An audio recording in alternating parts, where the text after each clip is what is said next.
and today we will discuss the external control setup. Please leave me a subscription. I would really appreciate it, and it would be best if you also click on the bell so you won't miss any more videos. Have fun with it! Let's start by switching to the control surface. Here I can basically set how the knobs, the metal buttons, meaning the switches and the faders, respond and what they control. We will now go through the tabs on the left in order. We start with timbre 1 to 8. Here the faders control the volume of the timbres from 1 to 8. At the top of the knob area, we see what the knobs control. Specifically, they adjust the equalizer, send 1 and send 2. The first row of switches either plays or mutes. And with the second row, I select the timbre that I edit with the knob. Then I can set the knob mode in the upper right. At the moment, we are on channel strip, which means that what I just mentioned is happening.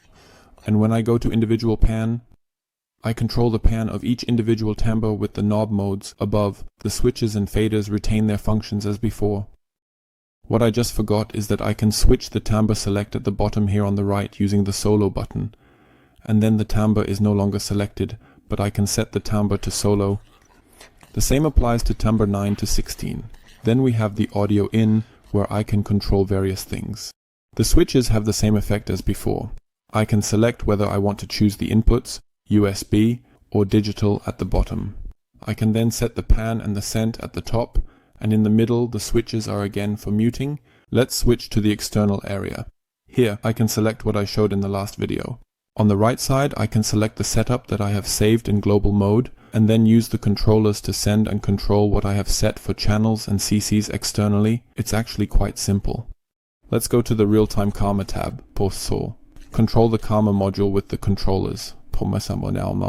Only the sound switching in performance mode, as shown in another video. Let's go into the tone adjust mode. This area is meant to control a timbre with the controllers. Here at the top right I can select the timbre that I am controlling, which is good for the organ, as the faders then act as the drawbars. With the switches I can turn percussion and so on and off. With the knobs I can also control various things. I can then select different things for each sound I control. That's actually pretty cool. What I forgot to mention earlier is that in the top right you can see a note that now says external. This means that I have an external MIDI clock. If I go there, the internal user is indicated as internal.